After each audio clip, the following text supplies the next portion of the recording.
but like I remember like I was talking to someone at a party and like they pulled out a copy of like the Untamed novel that they had with them Oh, in their bag. And I it's was like, always "Oh, the this person is in untamed. the know."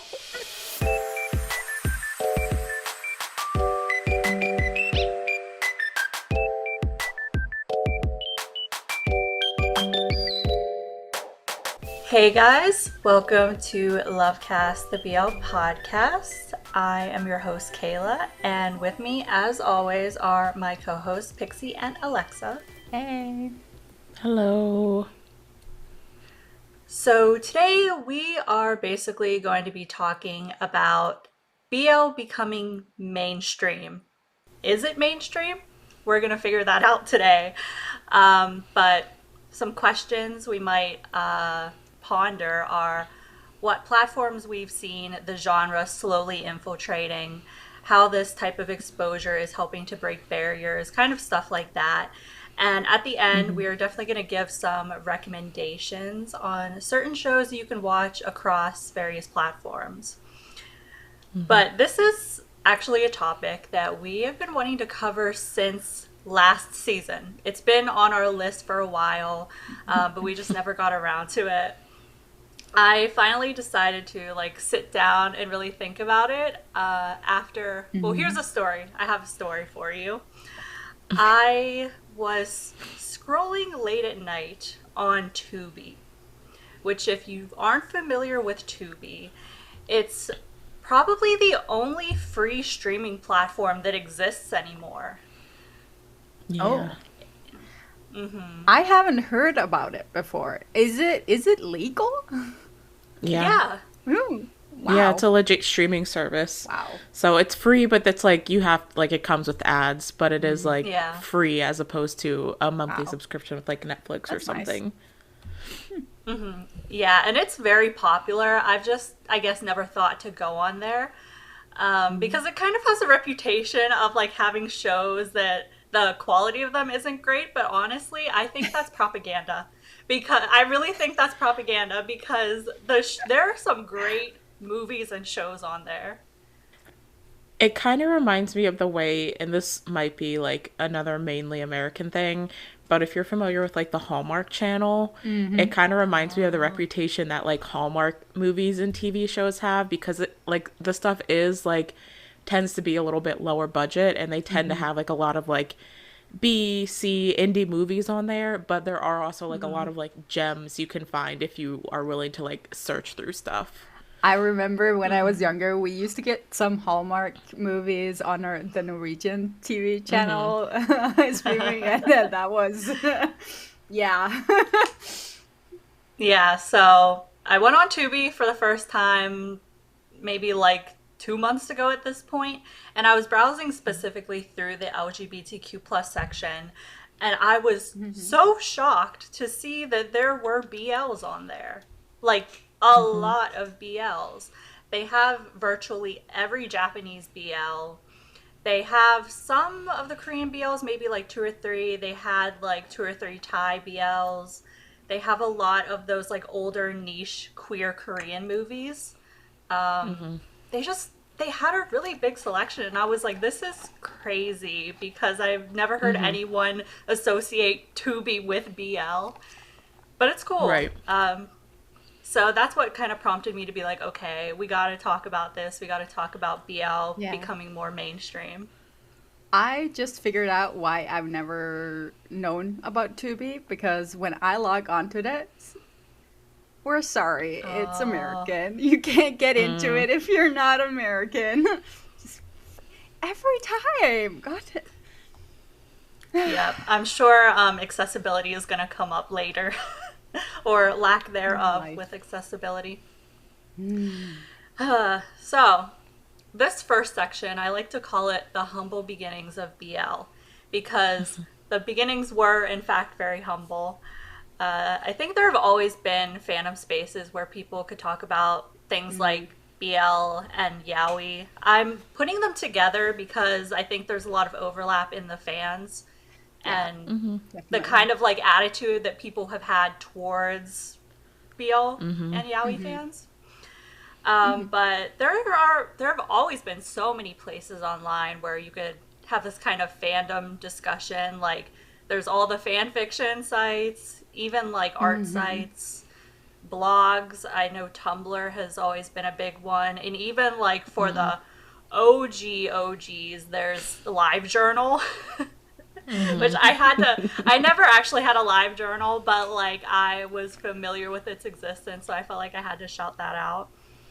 I Mm-hmm. think to an extent, even YouTube, like people were putting a bunch of like fan made shipping type stuff on YouTube as well. Yeah. So Mm-hmm.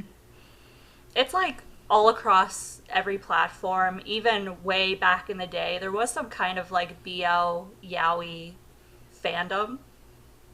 It was just Mm-hmm. very niche. Yeah. Mm-hmm. Mm-hmm.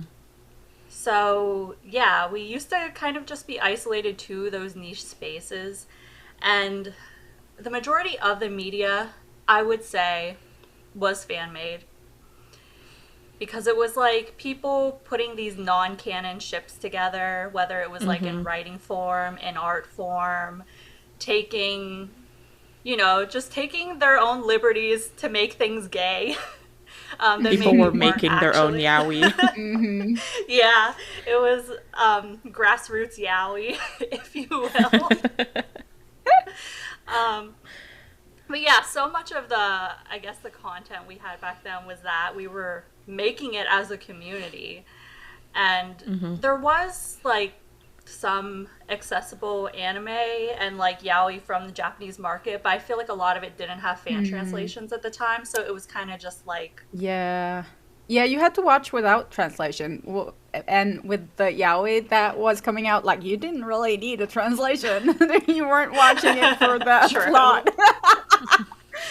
That is mhm, very We true. used to download via LimeWire, um, Mm. Yes. and Mm-hmm. use like Pirate Bay and stuff to get it. Yeah, the pirating sites. Mm-hmm. Yeah. So it wasn't hard. You could get pretty much, there was a lot to download. It's just like you said, Mhm. there weren't subtitles, but no one cared. Mm-hmm. Mhm. Yeah, LimeWire, that's a big one too. I guess a lot of stuff was definitely pirated as well back in the day, which just Mm-hmm. goes back to showing how it's so niche that there wasn't even really a want or a demand for it to be Oversight. accessible. Yeah. Mm-hmm. But yeah, there wasn't much of a selection, or I guess a variety at the time for Mm-hmm. international fans of BL. So for a while, it just was like that. For a couple years, Mm-hmm. a lot of years, it feels like it was just like that. And then I threw in this because I thought it would be a fun antidote. But do you guys have any personal stories about like what it was like being a BL fan when BL was a little more niche? I was hidden. Like, I never talked with any of my friends Mm-hmm. ever about BL. Like, I had stuff. I got a computer when I was like 13, I think, like one big clunky one, and I hid stuff on there. I had like 30 minutes online, and that was enough for On the family computer. Yeah, and I Yeah. got the Sims when I was younger and tried to like experiment there, but I don't like it didn't work as well back then. Mm-mm. No, it Hmm. was hard. Like you couldn't go to a bookstore and get queer books. They basically had none, and especially not in English. If like I've always preferred reading in Mm-hmm. English, and all of the anime and shows that I watched, I had to pirate. Like there was nowhere you could get it, nowhere. Mm-hmm. So Hmm. yeah, it was tough. Yeah, I feel like specifically when we're talking about BL, I feel like I started watching BL like around late 2016, 2017. So that was kind of when the Thai BL market, live action Thai BL market was starting to trickle out. Mm. There was still not really any access for international fans. Like this was even before like GMMTV was uploading stuff on YouTube. So Mm-hmm. when I was watching stuff, it was pirate sites with like janky subs, and I did put this in the sheet to talk about later. There were a few dedicated like Thai BL fan subbers that Yeah. literally like sustained the international fandom Yeah. for 2 to 3 years there until like GMMTV and other platforms, Line TV started like making stuff more accessible for international fans. So when I was first watching, like when I watched Grey Rainbow Together with Me, even like the first season of Sodus, like all of that stuff I found through like those fan subber accounts. And usually it was like they had like their own sites that they would link to. Sometimes people would upload stuff to like Google Drives and share it Mm-hmm. that way. But that was how I was when I first started watching live action BL. That was how I was consuming it, all through like the fan subbers or the pirating sites, Kiss Asian, those kind of sites. Yeah, it feels like we were like doing a dark web transaction trying to watch some of these shows. Literally, like the Like amount I of know we viruses I probably got on my computer. right. Yeah. Yeah, I know we talked about like with the Google Drive thing, watching He's Coming to Me via just like, oh, you have the link to this Google Drive, send it to me, and then you send that to someone else. It's like a chain letter almost. It's like, does You this had to show get in actually before like the exist? number of downloads was Exceed. exceeded. Yeah. Yeah. Yeah, that was if we're talking live action BL, that was pretty much my experience as well. Just like hoping that the few things we had might get English translations. Like I have such vivid memories of waiting for a couple days to a week for like one episode of Love by Chance to maybe be subbed by a fan subber. It was it was rough. It really was. Yeah. The struggle when we had to wait for subtitles was like it. It was a horrible time. And And then but it's like also at the same time, like the fandom wasn't as like big then. So like, for example, like if I had to wait now for subtitles for something like Chemjira, the whole show would be spoiled for me within like 2 seconds of scrolling on social media. But like yeah. back then, like first of all, I didn't know as many people who were watching BL. Like most of my community at that time was in like the K drama realm and like the K-pop realm. So like even though I had to wait a week, it was just like me like you were basically just like festering in your own mind because you didn't have Exactly. anyone to talk to about it. No one was sharing like online the same way. Like the Twitter community and stuff like that didn't exist the same way it exists now, I feel like. Yeah. There is one show that is out now that we have to wait for subtitles for on YouTube, and it's driving me insane. Ooh. Oh, Show. it's is it the Wicked Game? I think it is. I was Oh, the just, Wicked Game's on iQIYI, but they do upload. not for Yeah, us. they do upload the version to YouTube like weeks if you're later. European, no, it's not.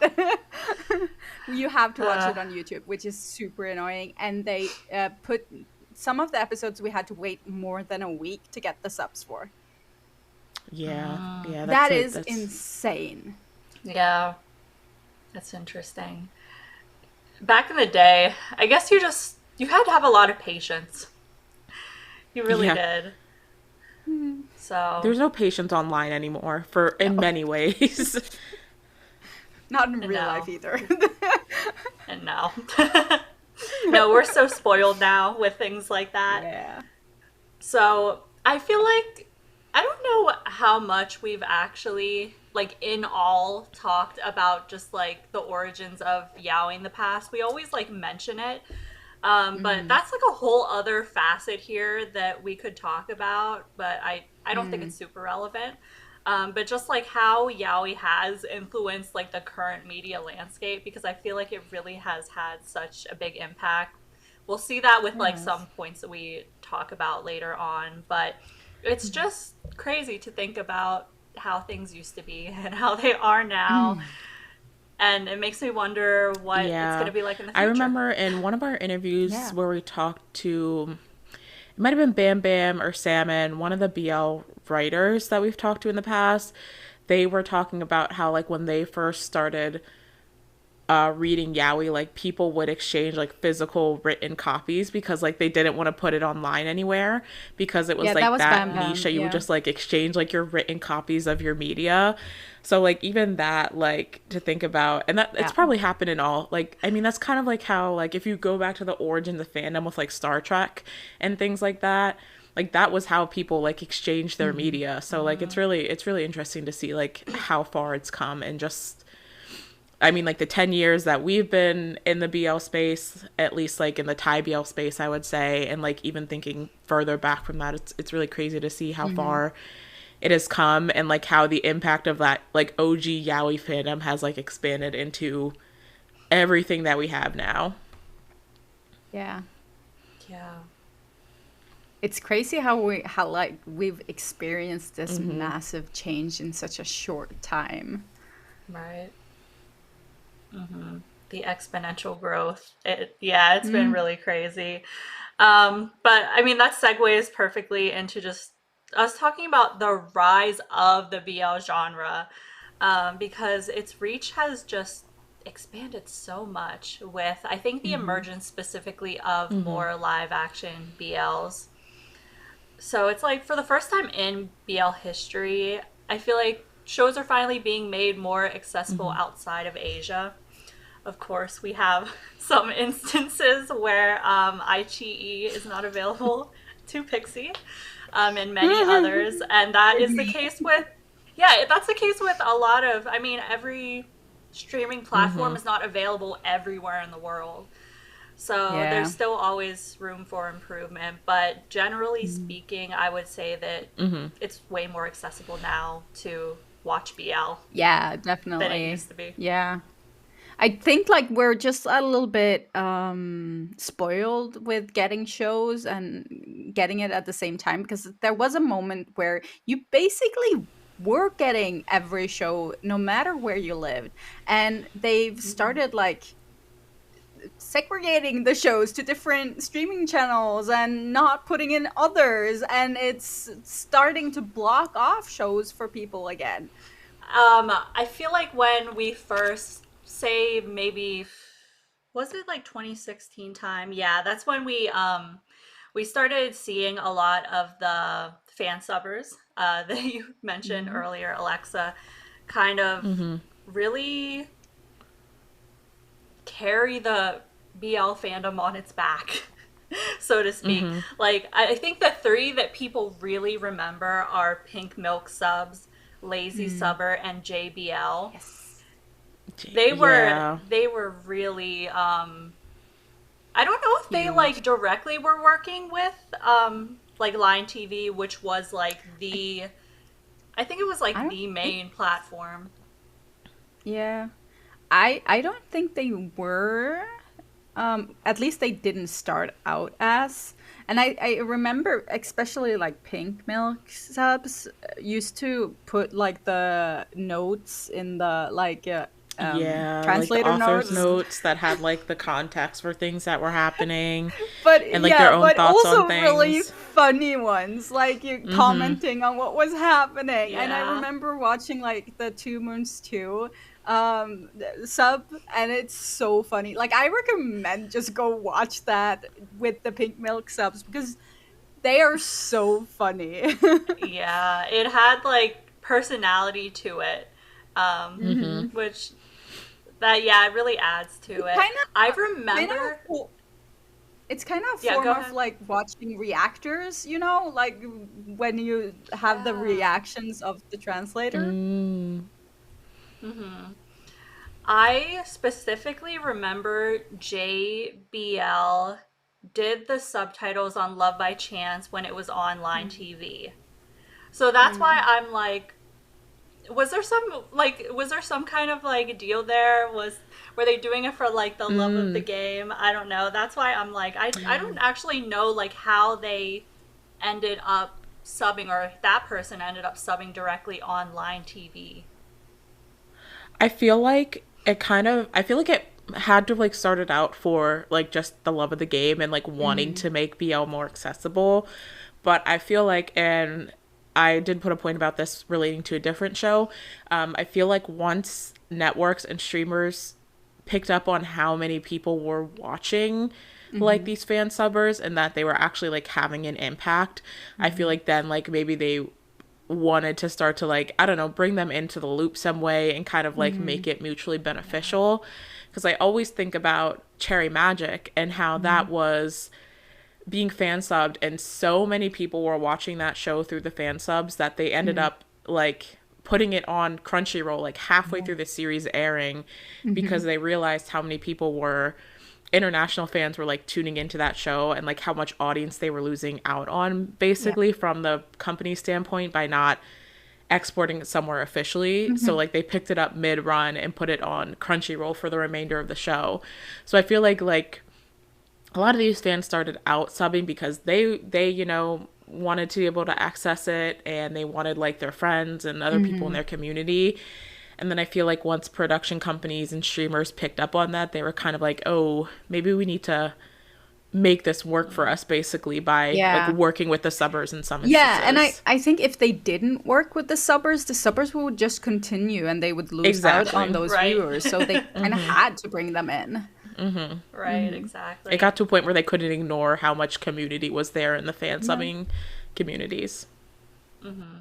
Yeah, it was making it clear to the companies that there was a demand from international fans, which I can only imagine like their reaction to that would be like, oh, these like random fans in like America and Europe, like they want to watch this show, this Thai show. It's so interesting. But yeah, I feel like Line TV was kind of pivotal in the sense that I would say it was the first streaming platform that we saw that had BL. And then I think the accessibility made a huge jump whenever companies started uploading their shows to YouTube. Because YouTube, we know, 100%. has billions of users. So it's just like exposing these shows to such a broader audience, and you know, the algorithm and everything like that. But And I it would was say free. Like yes. unless like you could pay for the premium account, but like essentially you could access it all for free, which is the big thing that doesn't really exist now.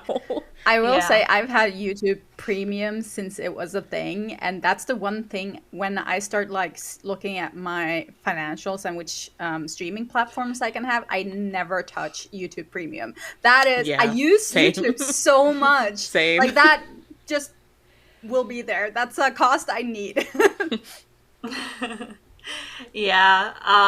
think I want to say the top 3 companies that kind of started, and we're talking like the major companies because there are smaller independent ones that were uploading I guess more short form, lower budget BL content, BL and queer content. But GMMTV, obviously, like, they were monumental in bringing BL to the masses. Studio Wabi Sabi was another one. I think they might have even come before GMMTV when we're talking uploading BL, because what they would do was upload on Line TV, and then maybe like a week later they would upload the episode on YouTube. Yeah, I remember watching Until We Meet Again on YouTube. So that was 2019. So it was definitely, I think, around the same time as GMMTV started doing it, but I think GMMTV was the same format where the subs would come later. Like you would have to wait a week or sometimes more. I think with GMMTV, I think it was less sure when the subs would be available. Like I feel like it wasn't as like set in stone compared to some of the other ones. Very dependent on fan subbers. And it was like the popularity of the show too, which is like He's Coming to Me is the famous example of that they just did not. I have a question. Studio Wabi Sabi, did they always just do BL, or have they done other stuff? I think it's always just been BL, because Love by Chance, was that their first production? I want to say yes. I think it was. And then Until We Meet Again was like their next big one that I remember. I think they've always just done BL. Yeah. Also, whereas obviously Damundi and GMMTV had other stuff going on their channels. Yeah. Yeah, I did throw Demundi in there as well, even though they came a little bit Later. later. But Yeah. this is such a tangent, but can you guys remember what Studio Wabi Sabi was called before they changed their name? Oh no. They weren't always called that. They had like another name, but now I can't remember. No, I have no idea. I don't know. I vividly remember them like announcing the name change, but I can't remember what it was before. Maybe someone will know. Someone, please comment. Please tell us. I don't Someone know. has to know. I know that it happened. It can't be like a Berenstein Bears thing. Like it can't be a Mandela effect. The I Mandela swear it happened. effect. Or maybe they didn't have like an official channel name. Maybe it was just named like the name of whatever series. I don't know. Okay, this is weird. Okay. Um what? I asked ChatGPT. It's saying that Studio Wabi Sabi was originally known as Copia Bangkok. I don't know if that's right. Interesting. Yeah, right? I was I like, don't know if what? I trust ChatGPT. Wait. I don't know. How did it find that information? Beats me. That AI, man. Yeah, I don't know. Don't trust AI. I wasn't. Don't worry. um, but yeah, so I swear that was a thing, but maybe Someone not. will know. Someone, if it existed, someone will be able to comment it. Yeah, all those things that we just mentioned definitely contributed, I think, substantially to the global reach of BL as a genre. So now we're kind of looking at where we are now, currently. I think it's really interesting the places that you can find BL now. Like 2016 me never would have expected for even like Netflix to have two Japanese BLs on there. Like it's not a lot, but it's two, which is still something. It's just really crazy. We're gonna say it's crazy how things have changed multiple times Yeah. throughout this episode, but it is. That being said, yeah, I mean, there is Netflix. American Netflix is very lacking in this department still. We have I Cannot Reach You and Love is a Poison. I don't think we have another BL besides those two available currently. Yeah. Yeah, the thing with Netflix is like they take things on and off so often. So Yeah. like I know there was other BLs that were on there at one point, but they rotate stuff in and out of their catalog so often that like yeah, you never know when something will be on and or leave Netflix, at least the US Netflix. Yeah. Yeah, I'm so jealous of Southeast Asian Netflix or just like Asian Netflix in general. Like last time I was in Thailand, I was just scrolling through and I was like, wow, they can just put on They Netflix get and watch a everything. BL. Like Mm. they can just the whole thing is like BL. I'm like, wow, I'm just so jealous. I know that we have VPNs, but it's just not the same. It's just not. Yeah. Yeah. And I put this note in for myself and maybe the 5 other people that care, but they recently added Cutie Pie to Netflix in Thailand, which was monumental in my head. A historical moment for the Zonzons. Well, Yeah. I know it's not BL, but isn't Zombiver supposed to be airing on Netflix worldwide? Isn't that what I read about that show? If it's worldwide, that's amazing. Like, that I would remember. be I feel amazing. like I remember assumed people that it talking wouldn't be. about it. This is like you can correct me if I'm wrong on this, but I feel like I remember people saying that it was going to be like on Netflix worldwide, which is why it was like such a big deal because most of the time, like if a BL or BL adjacent or Thai media is airing on Netflix simultaneously, it is just like Asian Netflix or Thai Netflix.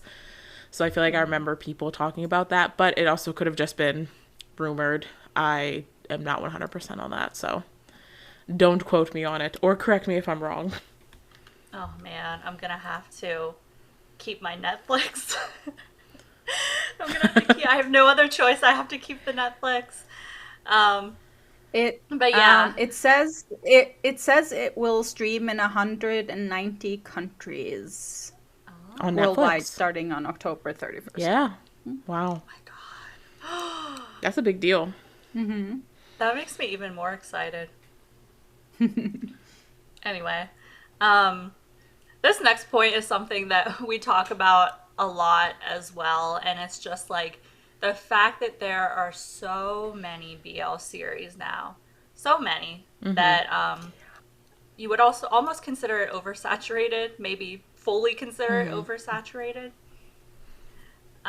So yeah, it's not that hard to find a BL to watch. It's not that hard to become a BL fan, um, directly or by osmosis.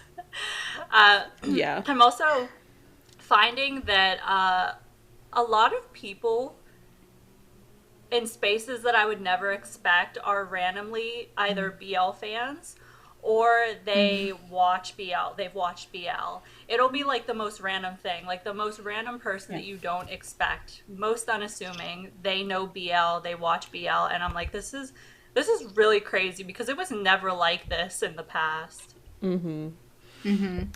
Yeah. Yeah. It's always wild when, yeah, like your like niche thing is beyond the niche you have like expected it to be in. Mm-hmm. Yeah, I remember like there was one time like I was at a party with a friend and I was like trying to explain like the podcast to them and like usually I just say like when I'm talking to people like outside of the sphere, I say we talk about Asian queer media just to like Yeah. avoid explaining the term BL or GL. But Same. like I remember like I was talking to someone at a party and like they pulled out a copy of like the Untamed novel that they had with them Oh in yeah. their bag. And I It's was like, "Oh, always the this person is in untamed. the know." Oh my But gosh, it was just that like so reminds funny. me. Like that's such an unexpected interaction. And I was like, "Oh, you know what's up." Yeah. Yeah, that reminds me of this story. I don't remember what year it was. I'll have to go and look. But years back, I went to Amber Liu of FX.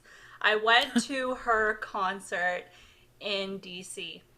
And I went with my best friend and her friends, who I didn't really know at the time. And I randomly brought up, I think I want to say I brought up Two Moons too. And one of her friends was like, "Wait, what?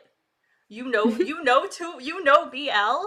And it just, wow, I'm thinking back to that now because it was Mm-hmm. crazy. We had a full circle moment, me and this person, because whenever we started doing this podcast and started interviewing people, she Mm-hmm. reached out to me and she was like, what? What are you doing right Oh, now? What wow. is what is going on right now? Because like we that was the one thing we had in common, like our one connection. So it's yeah, it's crazy. That was an instance, even back then, of me being like, wait, what?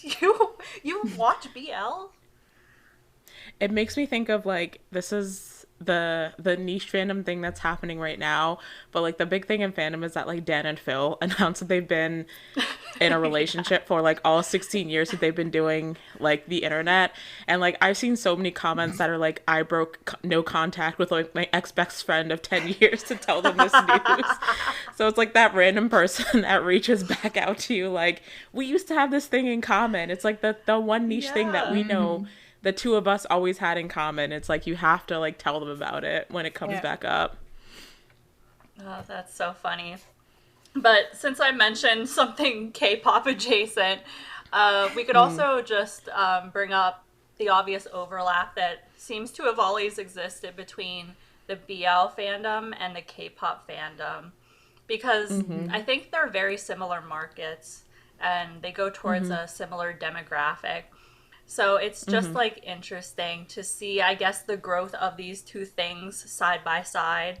Mm-hmm. Obviously, K-pop has become extremely mainstream. I think there's no person in the world, unless you like live under a rock, that doesn't Mm-hmm. know what K-pop is now.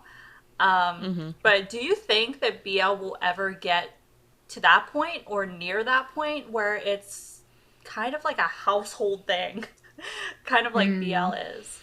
I don't know.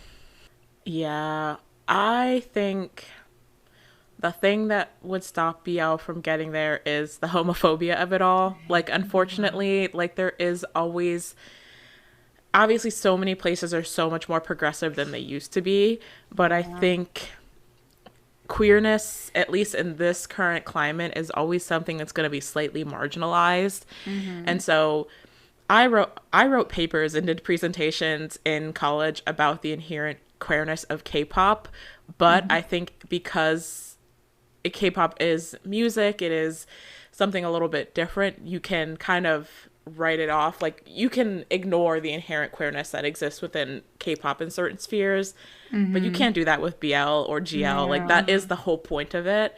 So I think that, unfortunately, like, that underlying current of homophobia that still exists so largely within our community is probably the one thing that is going to keep BL from reaching the mainstream in the same way that K-pop has.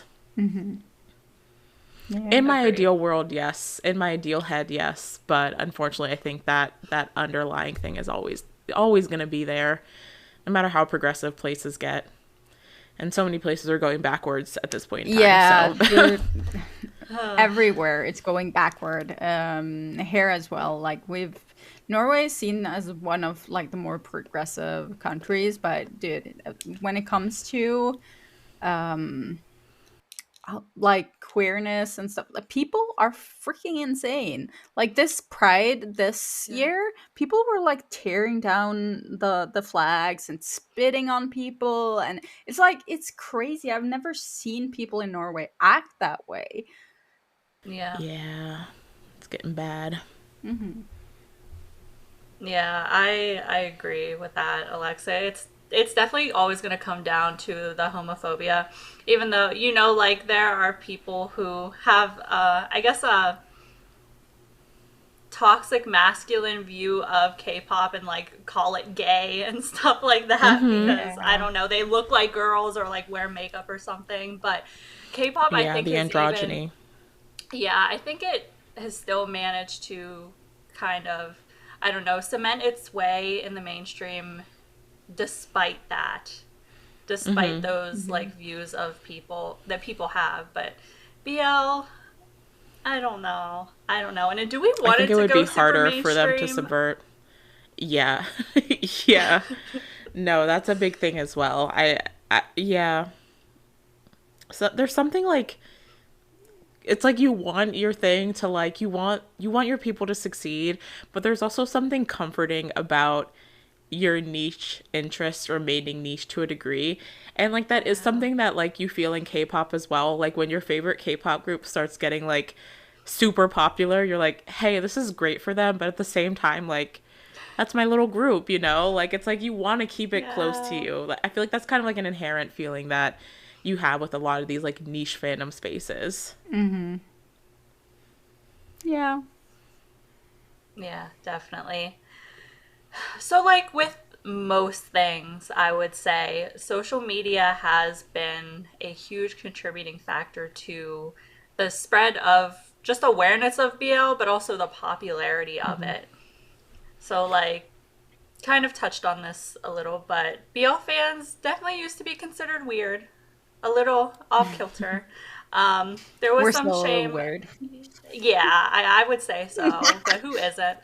Um, there was definitely a lot more, I think, shame attached to that. Hmm. I Mm-hmm. This topic has actually been making me think of like a lot of old stories that I've never told anyone. This reminds me of how okay, I love Kingdom Hearts. I used to be a Hmm. huge Sora and Riku advocate. I even ran a Facebook like group with a lot of members that was Mm-hmm. shipping Sora and Riku together. And like I remember I would write nothing but Sora and Riku fanfic. And I would bring it to school and I'd be writing it. This is like middle school. I'm writing Sora and Riku fanfic just like in my free time in class. And my friend would like look over and be like, what are you writing? Are they both guys? And that would like, there would be like the weirded out. They were weirded out about it because they were like, but also they were like, well, they're not really in like the game or whatever. So like, why are you writing that? I think there's just like, again, like a little bit of like homophobia attached to it where it's like, Yeah. this is weird. And some people associate, I guess, male queerness with like, they over sexualize it in a way too. They objectify It's like they assume it. it's porn, basically. Yeah. Right. So I think there was honestly a lot of shame attached to being a BL fan back in the day, but I find that for me, I mean, and I see a lot of younger BL fans and people in spaces talk about this too, but you can just be more open with like the fact that Yeah. you like BL, and you can be more open with like writing it and posting it online for everyone to read, doing fan art. It's just like, I think a lot more socially acceptable. Yeah, it's interesting. I do see, like, I do still see, like, when I come across those tweets of people who are like, I could never, like, talk to, like, let someone know in real life that I'm watching this, or, like, people who talk about, like, how they have to secretively, really secretively watch their BL. And I know that there are other reasons for that beyond shame. Like, some people have to do that for Genuinely. safety reasons. Yeah. But I also think that, like, just with getting older, like, for me, like, someone who doesn't really have to think about it from a safety perspective, and, like, I just don't care. Like, I've just Yeah. stopped caring how people perceive my interests. Like, I'll share my shit on Instagram. I share my shit on my Facebook page with, like, my old freaking church friends and stuff like that. Like, I've just gotten like too old to care about how people perceive Exactly. the interests that I have. And I'm like, if it keeps me from killing myself, then you know what? I'm gonna share my little interests on Instagram. I don't care. Like, that's Yeah. where my head is right now. Exactly. Yeah, I have like 40 employees, and they all know. They Yeah. all know. It's fine. They know about the podcast. I don't care. Yeah, no. I think it's just like the fact that now I guess like generally we're in a space where it's like, it's, you can choose who you want to be around. Like, you can choose the friends you have, you can choose kind of who you interact with online. So a lot of the people probably have the same type of interests, if not the same interests anyway. So it's like nobody's judging each other really. There's no room to judge. Yeah, definitely. But I added this one in right before we started recording because I think it also speaks to how, I guess, mainstream just like the awareness around like BL being a thing is. But I've been seeing so many people use BL and yaoi terms to describe like Western media and celebrities. Like, we've talked about the old man yaoi phrase. But I've also seen, oh my gosh, Alexa, since you mentioned that 911 show, I've been seeing it everywhere. I don't know if like I just wasn't aware of it, but I keep seeing people call it the firefighter BL. And I think that's so funny. Yeah. It's so funny. Yeah, I think the internet has like just, especially with like, and I put this in the comments, like I think the pandemic and TikTok, which we've talked about before, like how those two things have like really pushed BL and like fandom in general. Like I think also with K-pop and K-drama, like all those things were really boosted by the pandemic and TikTok coexisting, because everyone was on TikTok for 5 hours a day because, you know, people couldn't work, they couldn't go outside and things like that.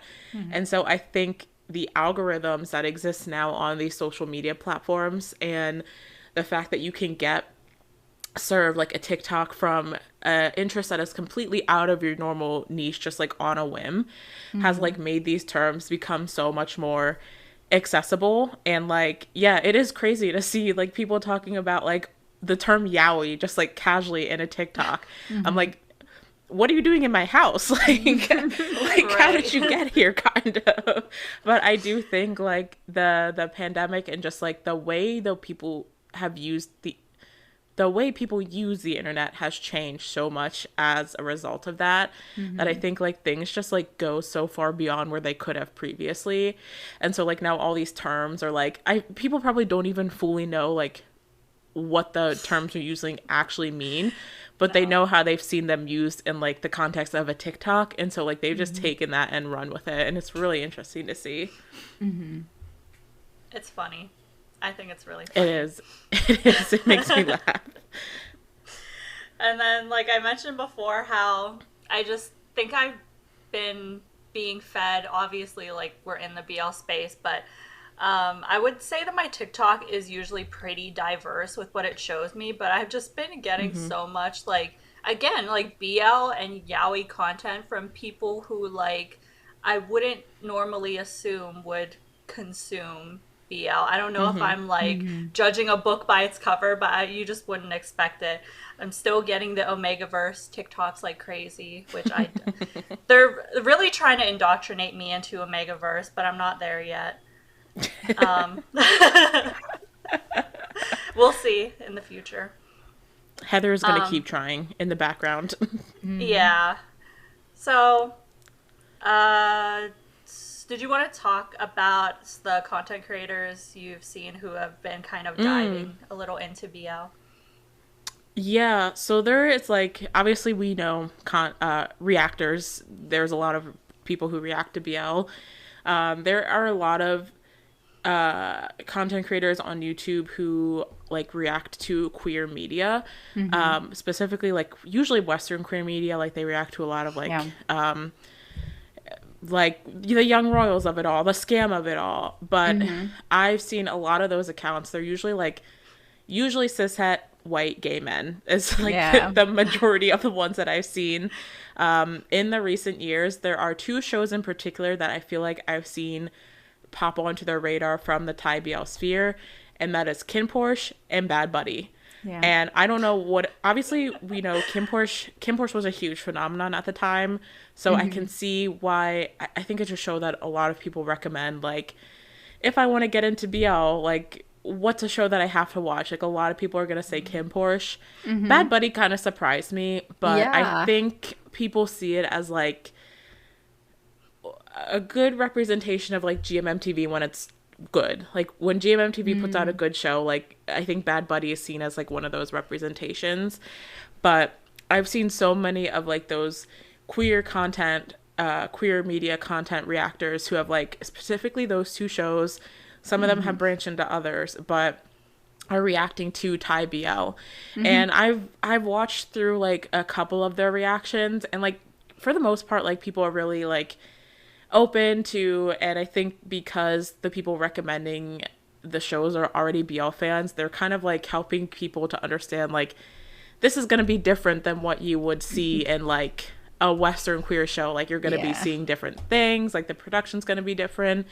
So from what I've watched, like it's been like pretty respectful in that regard, but it's just been really interesting to see how it's kind of like infiltrated like a different side of like the reactor space than just like the Thai BL reactors or the BL reactors that we're all familiar with.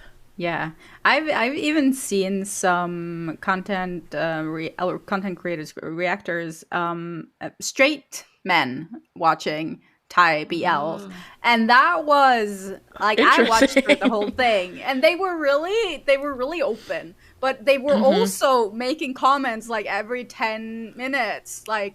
I'm a straight man, and I think this. And I I'm just don't like, like yeah, this, we know but you're straight. It's fine. I would never do this, but that's how the pipeline starts. Right. We all just thought we were an overly interested ally. Yeah, And they then were one day being that wasn't the sneaky truth about anymore. it. They were saying things like, "Oh, I'm a straight man," and even I But felt that and stuff like exactly. that. And I was just like, I'm "Okay, like, we get it." Interesting. circle Yeah, at back to that them in like point, 1 to 2 years and see if they're still saying they're straight males. Let's see if you're exactly. straight. Exactly. That is funny. I don't think I've seen that, but I'm not surprised because they're just I don't know, people are interested in seeing, I think, straight men specifically react to gay things. Yeah, I I know.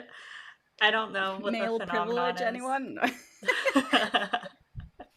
I don't know what it is, but anyway. I think it's just something about seeing men not being having a toxic attitude about something. Toxic men who aren't toxic don't have Yeah. toxic masculinity, I Yeah. think, is like, Yeah. Yeah. yeah. Interesting. Interesting. Well, we can bring up accessibility again because Mhm. there is a dual side to this where there's almost like a limit to the accessibility of shows now. It's very Yeah. interesting because it started off, I would say, super accessible compared Yeah. to what it is now. There's a lot of things that plainly said are hidden behind a paywall. Yeah. Yep. Yeah, it's kind of interesting to see how like the curve has gone from like nothing being subtitled and like offered to international fans to everything was on YouTube. You can find most of the stuff for free. You might have to wait a little bit longer, but it will be there. Yeah. To now like everything is available immediately after the show airs. Yeah. But it could be on one of 6 different streaming platforms. And if you want to watch everything, you have to pay for all of them. Yeah. So it's just like, yeah, I mean, you were saying, Pixie, earlier about how you have to pick and choose like what streaming platforms you Yeah. use. Like that's the same for Crazy. like regular media. Like there's Netflix, Hulu, like all Yeah. this stuff. And now BL is the same way. There's Yeah, iQIYI, but, WeTV, like, Gaga Ooh La La, like I like watching Vicky. Western media as well as BL. So I Yeah, have so all then the you have to pay different for all of platforms them. for Western stuff and the BL. Like I don't have the Exactly. money for this. Exactly. Ugh, That's no, exactly it's so it. annoying. At this point, I wish they would just put one and like put a price on that show so I can just pay to watch that show because that would be better than having to subscribe to it all. Yeah. Yeah. No, you really kind of have to pick and choose.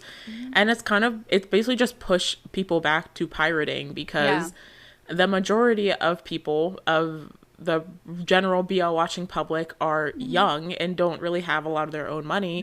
Or they're adults who have a million other things to pay for and can't afford to spend $80 to $100 a month on different streaming services on top of everything else. So like you kind of push people back to pirating or having to pick and choose. Like my one streamer that I pay for is IG. That is the only one that, because it has the majority of the shows that I normally know I'm tuning into, and like everything else, Yeah. I used you gotta to find a be, way. I used to be very on Viki because it used to have all the shows, but Viki hasn't been great on updating its BLs lately. They've been getting some of the old GMM TV shows and Yeah. maybe some Japanese here and there, but it's been so bad. And those shows have been on Gaga Ulala either way. So it's been like, okay, maybe I'm just gonna zoom in on Gaga Ulala. But my biggest problem here is like Fever of Time, as an example. That's the name of it, right? Time of Fever. Time of Fever. I can't get that show anywhere. I had to watch it through that, I don't know, the pirate thing. It has so many ads, like every 5 minutes. Yeah. It was a nightmare, and it was so bad quality and nightmare to find every episode, and it was just bad. And at this point, I'm trying to look up how to start pirating again because I can't keep up with this, and there's so many shows that I can't watch, and it's annoying. Yeah, Especially the since geo-locking of it all. there's so many shows on the market right now, and I don't want to watch things just to watch them anymore. And I want to watch the things that I feel like will resonate with me because at this point, I know my tastes. I know what shows I like. And if one of those shows isn't available for me, that is so bad. Yeah, the geo-locking has like hand in hand with the financial, like the different streaming platforms and all of their subscription prices, like it does make it so difficult. And like the fact that like one show can be on 3 different platforms, but like only in certain countries, like Yeah. so on Gaga Ooh La La in this country and on iQIYI in this country, and it's so much to keep up with now. And then you kind of mentioned GMMTV, how they've like gone back and like taken some of their shows that used to be free on YouTube and put them on paid platforms like Together and Bad Buddy, and like some of these shows that we all watched on YouTube because that was their platform that they uploaded shows to at the time, have now been like put behind paid platforms. So like Yeah. It was like it was really bad when they started doing that too, because the reactors who had their videos approved beforehand, before that happened, got hit again afterwards because they were now hitting it's them owned with by copy the- strikes. yeah. Yeah, it's just like it's alienating the audience in a different way, I think, Yeah. than when we first started watching BL and GL. And it's like I get it, I guess, from a business perspective, just like wanting or maybe needing to paywall these shows to maybe even like fund the show itself to help get it off the ground. But from a consumer standpoint, which is always where I'm gonna stand, I'm like, I don't think I like this very much. No. So Yeah, I get why they do exactly. it. I just don't like how inaccessible it makes shows. And of course, like the geo-locking shows is another big element to that. Yeah, there are some shows now that just like exist in limbo because like a contract ended with one platform and like they never found another one to upload it to, so like they just can't be watched anymore. Yep. So yeah, it's just it's really interesting to see how it's kind of circled back to an accessibility in like a completely different way than what it used to be. Yep. Yeah. Does anyone else have any thoughts on this topic before we get into some of our personal recommendations across platforms? I will say, I think one of the reasons why they're going away from YouTube is because when there were lesser shows, more people were watching the few shows that were out there. And they got a better revenue from the videos. And we've seen now with the newer shows that go on YouTube, the views aren't as great as they were in like Together times. So I think like it's obviously there's a reason why they're doing what they're doing, but I would prefer if they found a method where we could actually, I don't know, like rent the whole show or something to give them the money without having to subscribe to 10 platforms to watch it. Yeah, I also know that like YouTube demonetizes everything like this. So a lot of those uploads probably have been demonetized and like they're not making any money from That's them. true. So it's probably like from the business perspective better to like have the contract with a streamer where they know they're getting some kind of revenue from that. But yeah, there's got to be a middle ground somewhere that we can find somehow.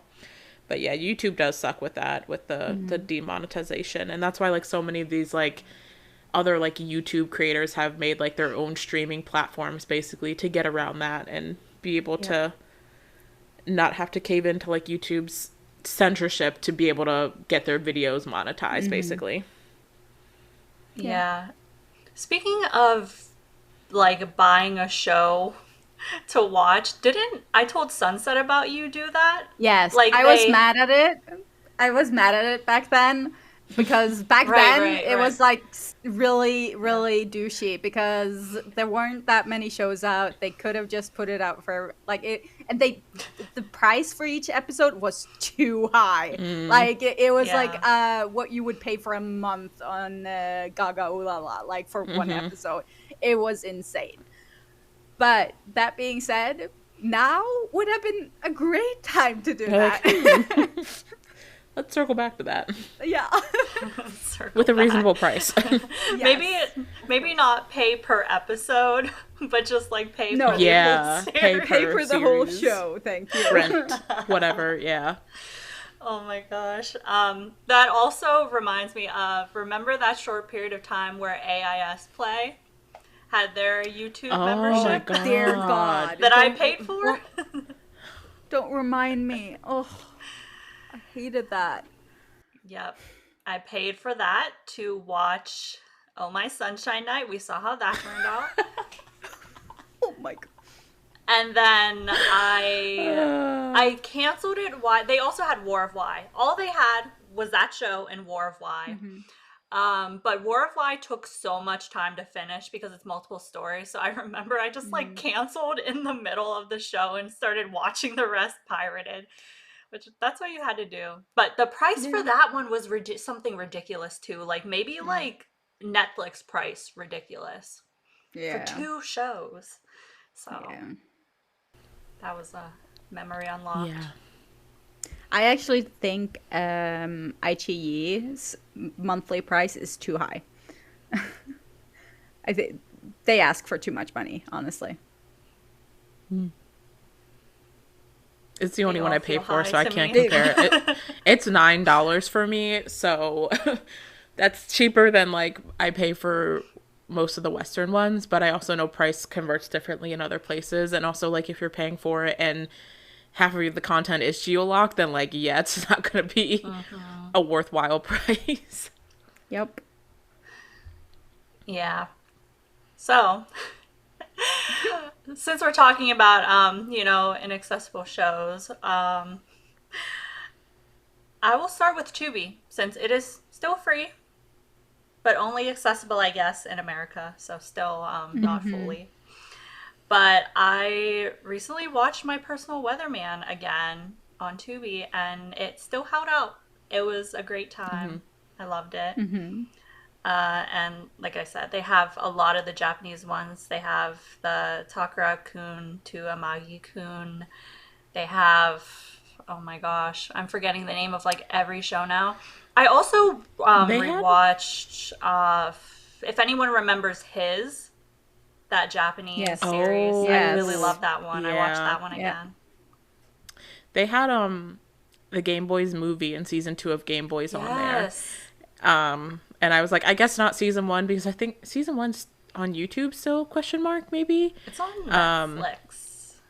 on Netflix. Maybe that's why it's not on Tubi. But yeah, they had Game Boys the movie in season 2, which I think was just an expansion of the movie, but Yeah. yeah. Yeah, Game Boys. That was really crazy seeing Game Boys too.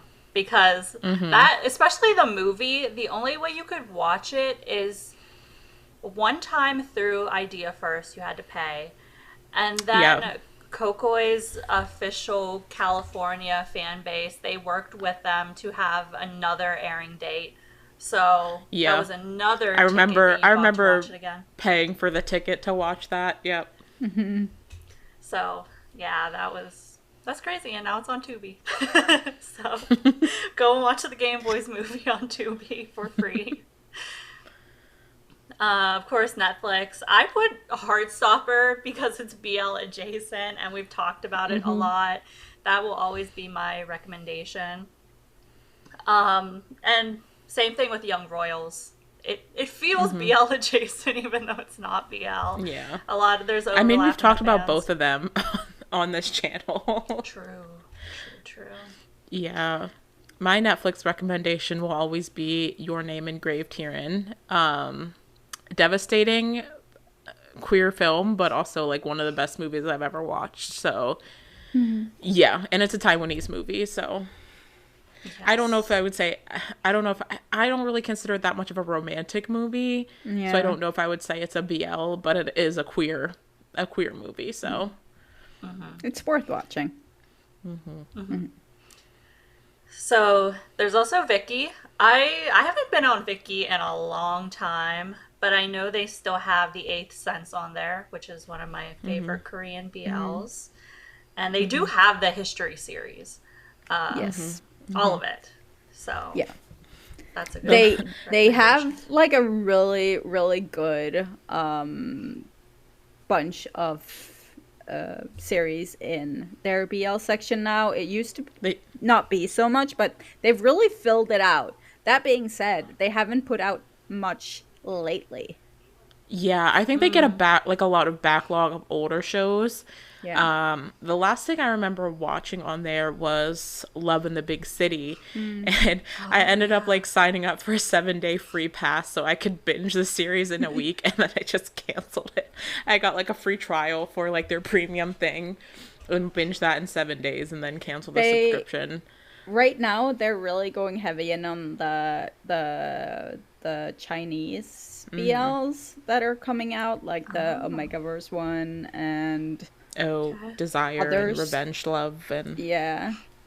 Yeah, all of those have been coming out, but you can get them on other platforms as well, so it's not like it hasn't been very giving to have Vicky lately. And I don't think even their like other like straight shows have been that great lately either. So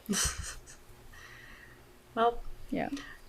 that reminds me that a lot of shows are posted cross-platform, like they're available Mm. on across multiple platforms. This is like jumping forward, but I went on Gaga Ooh La La recently to look for something, and I think a lot of their shows overlap with shows that are on Viki. Yeah. Uh, my my recommendation was Love in the Moonlight from there because I don't know Hmm. where else that show is available. Is it available somewhere else? it's like the Wicked game where they upload a cut version to YouTube on like the Channel 3 YouTube, Yeah. but it comes like a week or two late. Even like the Gaga Ooh La La uploads were like a day after it aired in Thailand, which was Hmm. interesting. But yeah, so it's like the Wicked game in that sense, I think. Hmm. My Gaga Ooh La La recommendation was I Feel You Linger in the Air, but the caveat here is it is not available in America. Like it's only in certain countries. And Mm. the Whoa. platform that hosted I Feel You Linger in the Air in the US, Yoku, no longer host it. So this Oh. is one of the instances where like I Feel You Linger in the Air is just like in the ether in some places, because I remember someone from either D Hub or YYDS tweeted that they were trying to find a new platform for it, to upload the series and the special episode, and it just like never Oh happened. So man. I Yeah. Feel Linger in the Air is currently in the ether in some places. You can only access it with a VPN or Yeah. I pirate it. for Gaga Ulala, will always recommend the. This is an old one. It's like I think it's from 2017 or something. Like the Korean one by the director Kang Woo. Is that his Oh, name? Yeah. The no time. long time no see. There we Long go. time no see. Yeah, I will forever recommend that show because it's so good. Or show. It's a movie, isn't it? Wait, is it a show? It was like a short series Short that got series, released yeah. as a movie as well, I think, Hmm. which a lot of the older Korean I mean, BLs did. it would have benefited from being longer because there's some confusing parts in it, but it is so well made for being low budget, and it's just like it made an impact. I still remember it after seeing it such a long time ago. This is another very me choice, but when it comes to iQIYI, of course, I'm going to recommend The Next Prince. There's also Chemjira. Chemjira is on there too, as well as Hmm. Yeah. a lot of the currently airing shows that people seem to really be talking about. iQIYI is also the Yeah. only platform that I still pay for. Mm. Yeah. Aichi is one that a lot of places like Aichi, Damundi and Change, like for a while have like it's pretty much exclusively uploaded their shows to Aichi.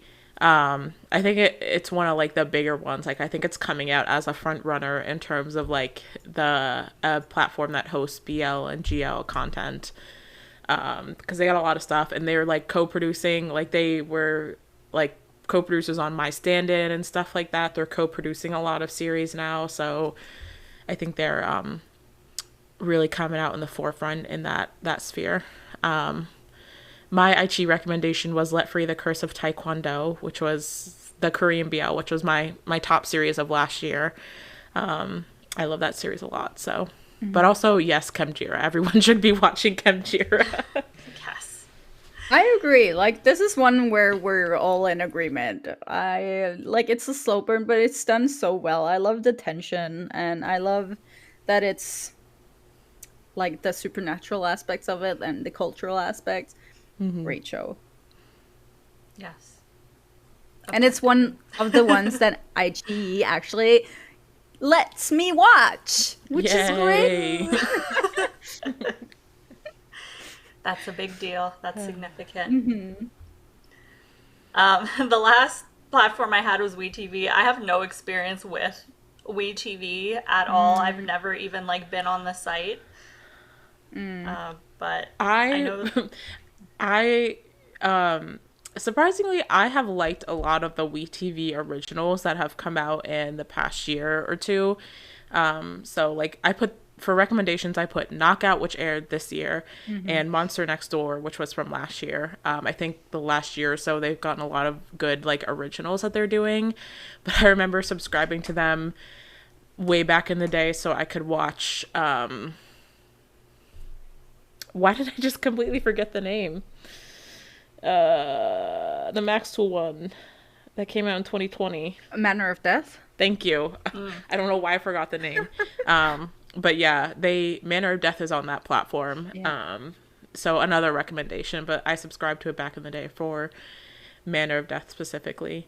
Yeah, I think they've gotten a little bit more user friendly than they were in the past, because I remember struggling to figure out how to watch Manner of Death, but at least with their originals, I think it's a little bit more user friendly. Yeah, I watched Shine on WeTV. Oh yeah. Oh yeah.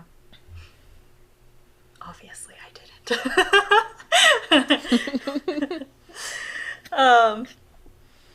We all have our ways of watching shows that are not accessible to us. Dude, at this point, I will hold nothing against people who don't watch legally. Yeah, it's nice to like know when you do like support something legally. It's nice to know that like you were kind of part of it. Like you helped to support the show. I felt that way with The Next Prince, and I feel that way with Chemjira as well, because you see like the numbers these shows are pulling, and you're like, damn, like it really matters that people are streaming the show on ITE. Yeah, that's why I like for Love in the Big City. That's why I wanted to watch it on Viki, because there had been such a strong like hate pushback against that show. So like I really wanted to stream it legally to run the numbers up and be like, hey, people actually like cared about this show. And like it did make a difference, and like it was like, you know, like was at the top of like the platform. So I think there are times where it really makes a difference, and like I understand wanting to support legally, and like I would love to do that to the best of my ability, but like it's just not feasible at this point. Like for so many people it's just not feasible. And so like yeah, I used to be very much like you should only support the official platforms, like, and it's also like that was at a time when BL was a lot less popular, so I think it was more crucial for people to see that like these shows were being watched by fans everywhere. But now I'm just kind of like, hey, times are tough, so you figure out how to watch the show you want to watch however you can watch it. Yeah. Yep. So do you guys watching remember what it was like during the hard times of BL being an emerging genre? Or I'm sure that there are a lot of newer fans watching too. Do you like hear these stories and you're kind of like, oh my gosh, I couldn't have lived through that. I think every fandom has kind of lived through that in a way though, if you're someone who is chronically online like I am. But yeah, that's it for our episode this week. Please like, comment, and subscribe. And while you're at it, please share this episode with your friends because it really helps us out. Check out our Patreon if you want to watch some early access episodes, if you want to watch our reviews. We're still doing our recap series on Revamp currently, so there's a lot of content over there. So check it out. But yeah, that's all we have for this episode. So until next time, bye-bye. Bye-bye. Bye.